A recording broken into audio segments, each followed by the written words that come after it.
What's up, everyone? Welcome back to Crypto in 5. Today we're breaking down the most disturbing hack of 2026 so far. Not just because of the money lost, $286 million, but because of how it happened. This wasn't a code exploit. This was a 6-month intelligence operation carried out by North Korean state-sponsored hackers. Let's get into it. First, quick context. Drift Protocol is the largest decentralized perpetual futures exchange built on Solana. Before the attack, it held around $550 million in total value locked. It was one of Solana's crown jewels. Now it's the biggest DeFi hack of 2026 and the second largest exploit in Solana's entire history after the wormhole bridge hack in 2022. So how did this happen? It started at a crypto conference in autumn 2025.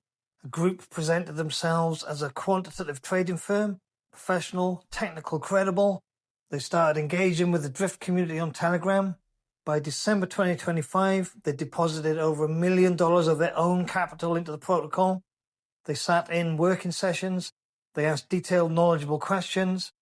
Drift contributors met them face-to-face at multiple industry events across several countries. By April 26, this relationship was nearly half a year old. These weren't strangers, they were colleagues. And that's exactly how they wanted it, because the whole time they were positioning themselves to compromise devices and obtain multi-sig approvals. The attack came through two vectors. First, a malicious TestFlight app they presented as a wallet product. TestFlight bypasses Apple's App Store review, so it landed without a red flag. Second, a known vulnerability in VS Code and Cursor, two of the most widely used code editors in software development. These have been flagged since late 2025, but remained unpatched by some teams. Once devices were compromised, they had what they needed. Pre-signed transactions had been sitting dormant for over a week. On April the 1st, yes, April Fool's Day, they executed. 286 million drained in 12 minutes. The Drift team explicitly had to state it was not an April Fool's joke.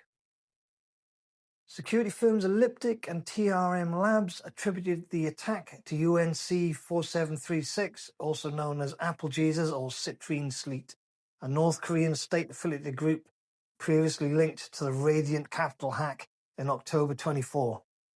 If confirmed, this would be the 18th DPRK crypto threat tracked in 2026 alone, with over 300 million already stolen this year. People who showed up at conferences weren't North Korean nationals. DPRK threat actors at this level use intermediaries with fully constructed fake identities that can pass due diligence. Drift's TVL collapsed from $550 million to under $250 million. The Drift token dropped over 35% in 24 hours. Deposits and withdrawals were suspended. The stolen funds were quickly swapped to USDC via Jupiter, bridged to Ethereum, converted to ETH, and routed through Hyperliquid and Binance. Drift's team sent an on-chain message to the hackers' wallet addresses. Nobody's expecting a response. Here's the takeaway. Multi-sig security is not enough if your signers are compromised. And in DeFi, your biggest vulnerability might not be your code. It might be the person you trusted enough to meet for coffee. Drift themselves said it best. These long-con, identity-rich operations expose deep weaknesses in how DeFi protocols vet and manage relationships.